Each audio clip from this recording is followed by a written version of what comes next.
Okay, our next game is Commander Keen, Episode 1, Marooned on Mars. It was nominated by They Call Me the Swede on iTunes.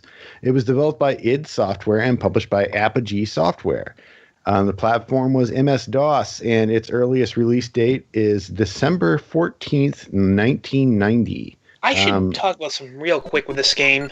This game, some of you, or most of you hopefully, are probably familiar with the concept of shareware, but this game is the first part of a trilogy, and I would technically consider that all three parts the same game, extended, but we're specifically looking at the first episode, the shareware episode, so to speak.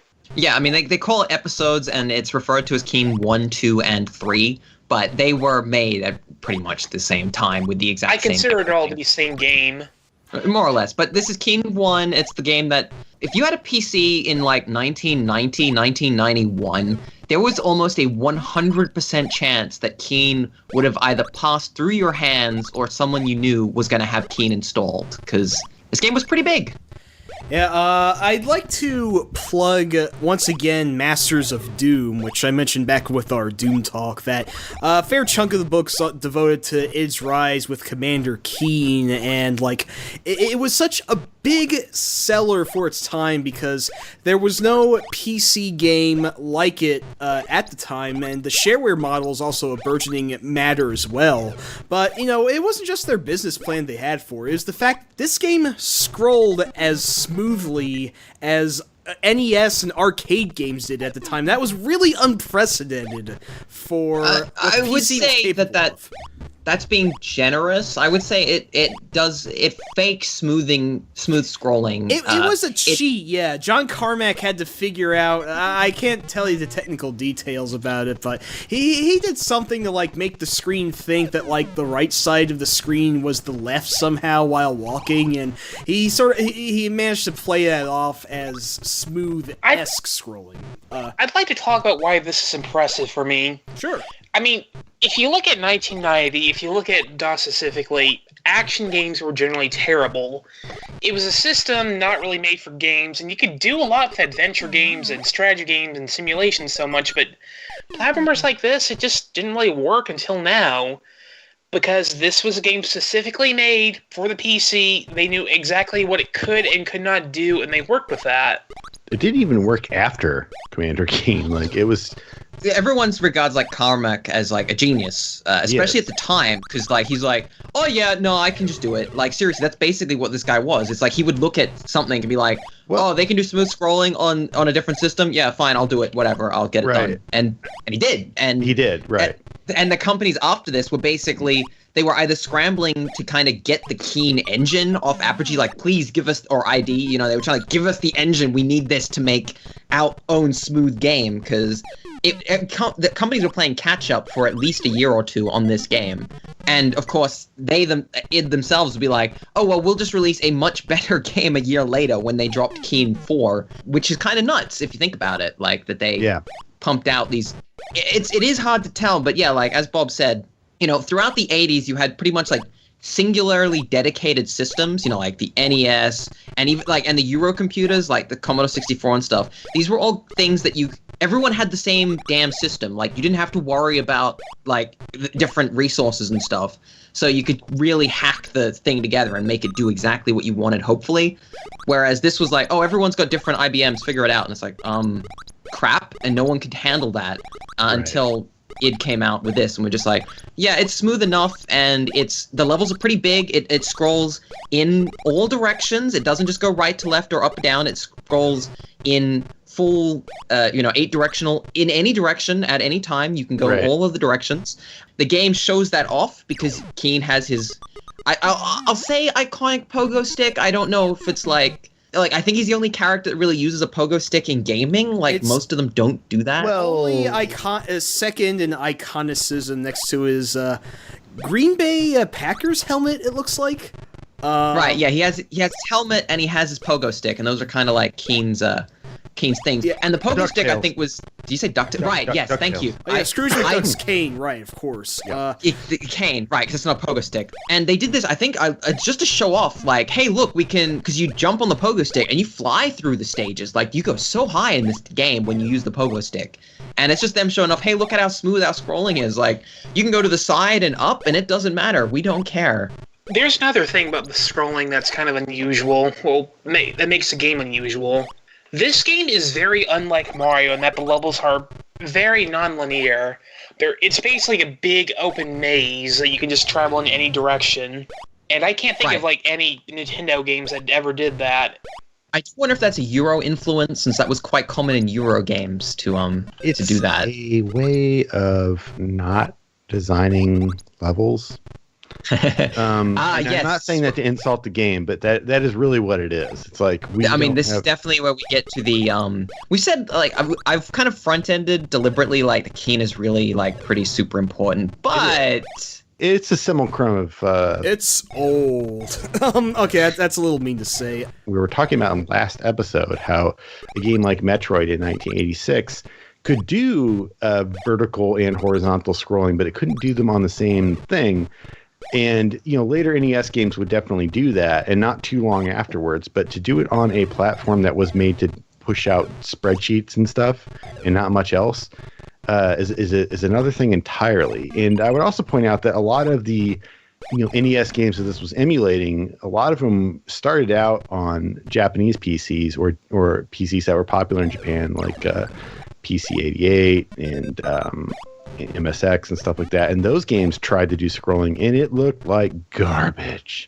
Seriously, like even really, the PC-98, the follow-up to those systems, struggled with scrolling. Like, there's only a handful of decent scrolling games, and it was a more powerful system. And more power, right? They were more powerful than this was designed to do, and it was designed to do it on a barely standardized platform as well. So, from a technical standpoint, I think you really got to hand it to Commander Keen and to Carmack in particular.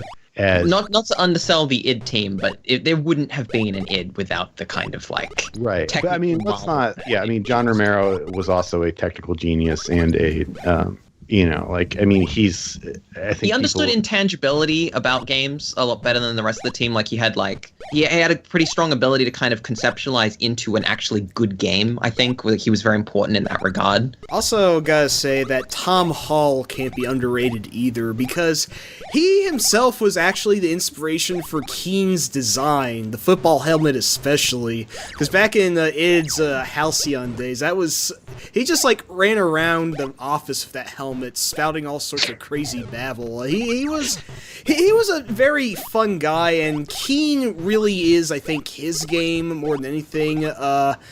Putting aside the code, it really has his personality and touch to it. And that's why he left id later, because once they shifted to more brutal games like Wolfenstein and Doom, he felt like he didn't really have as much of a place at the company anymore. But I'm sorry, I like speaking... since we've got that segue, I should point out that our editor pointed out, Jeff pointed out to us that Tom Hall is actually making Super Mario Maker levels. Today, he actually makes Super Mario Maker levels. So if you have that game, definitely look up Tom Hall and check out his stuff there, because apparently it's pretty cool. Are those the DOS style 2 of wide open, non-linear levels? I haven't played him. I don't have that game, but Jeff does.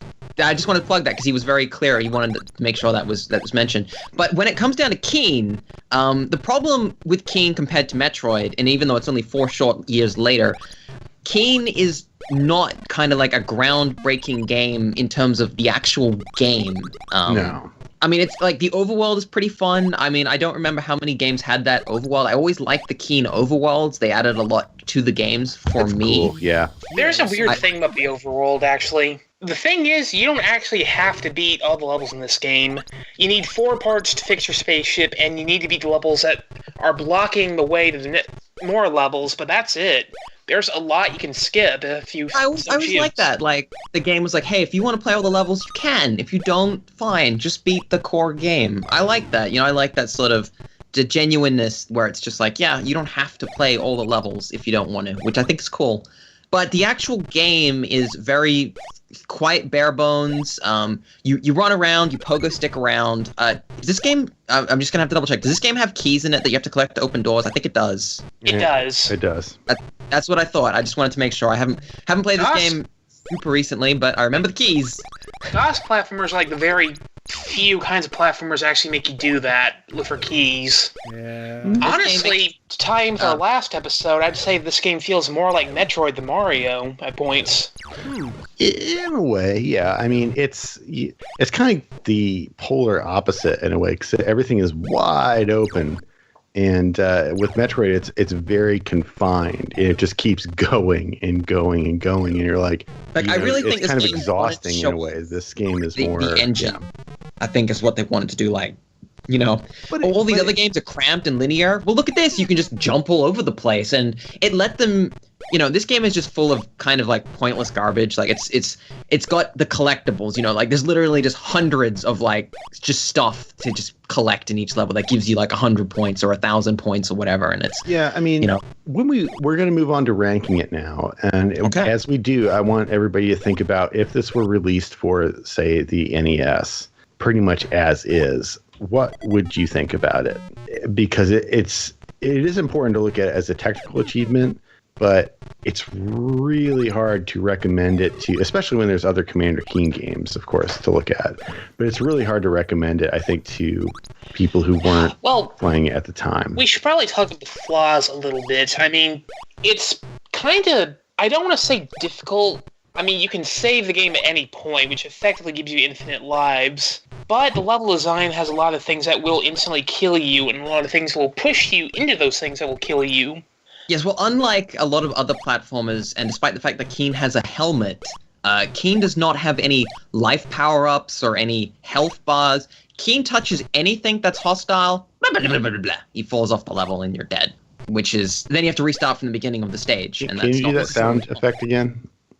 Can you just cut it back in, like just copy and paste it? I just want to hear you reproduce it. Because I can't reproduce like any of the sounds I make. They're like one-offs, right? My brain deletes them immediately. Can I try? Yeah, go ahead. Wow, is that what I sound like? Yeah, that's horrible. yeah. Never told me again. It was a little off, but reasonable effects. Well, we gotta put this somewhere.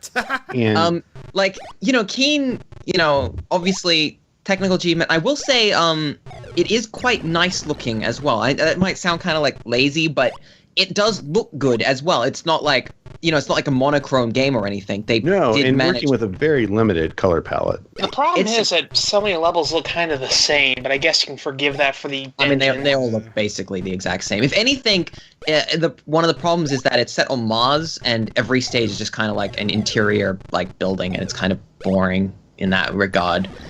Which later King games would solve, but not this one. Right. It also doesn't. A lot of platformers have bosses. This game has a single boss, and it's not a very interesting fight. So that's again, you get your little laser gun that stuns enemies. I think in this game it murders them, and they just kind of sit on screen dead, which was very important to. Kills them in self-defense. Yeah, but they're like these guys that are just like, oh, I'm just walking here in my base, and King just like, screw you, and just murders him. Like that's. I'm human. You're not. You're dead. I think they're planning to invade the Earth or something. I mean, it's technically self-defense. I'm thinking. King's going to alien juvie for a long time. I'm thinking right below Clash at Demon Head. You know what? I was going to put it between Rainbow Islands and Revolution X, but I think I could be okay with that, below Clash of Demon Head. If one more person agrees, this is over. I don't disagree, Why would I disagree? This game is a super important game. Hang on, I haven't said my piece. Yeah. I almost want to rank this higher for what it did for PC games, because Metroid, from last episode, got a lot of praise for how high it ranked for trend-setting entire genre. This game does not set trend. It sets this game not is a single technical trend. achievement. Yes. It's not a good game. Well, it's not a bad game. It's a very middling game, especially to replay. I would disagree with Bruce about it doesn't set trends. Look at how many games like it followed it, like Duke Nukem. But they were following. Were they following Commander Keen, or were they following the games that Commander Keen was following? Like, I think they were basically kind of. They were following a sort of like Commander Keen could do this, so we're gonna do this because it's physically possible on the system. I don't think anyone really wanted to make that kind of game necessarily. They're just like, we can physically do this, so let's make it. Let me put it this way: Electroman is better than Commander Keen. Ooh. Oh, I would rather play Keen and Electroman. I gotta tell you. Electroman was fun for me in a way that Commander Keen just could not accomplish. Keen is definitely a fun game if you were playing it in 1990 and didn't have access to really NES. hard. It's kind of like how, in a way, the version of Tetris that I could play on my graphing calculator in middle school is the best game ever because I could play it while other people were doing schoolwork. But it's not the best version of Tetris, nor is it even the best, I mean, one of the discounted things about Keen 1, and I think this is important, Keen 4 was released pretty much exactly a year later. Keen 4 is basically could easily be put on like the SNES or the Mega Drive, and you would be like, this is still a great game. You can't say that about Keen 1. You can't put Keen on one of those systems. You'd be like, this is B, maybe high C at best on those systems. So, I'm not too opposed to this. As long as people understand, we love, Keen's great, but it's not the greatest. I don't dislike it at all. And I don't think that we're doing it any disservice by saying whatever I just said right below Clash of Demon Head. We're done. You just say whatever you want. But I will say that there's not a lot of reason to play the initial Keen trilogy. Right. The latter trilogy leaps beyond in every possible way.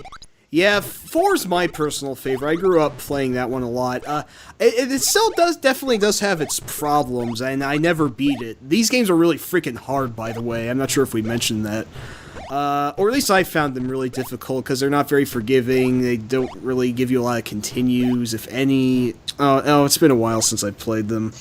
But the original Keen, it started its own series. That much I can say for it, but there's not a lot of reason to go back to it, so most examination of it is historical. I mean, yeah, you know what? id Software, classic id Software.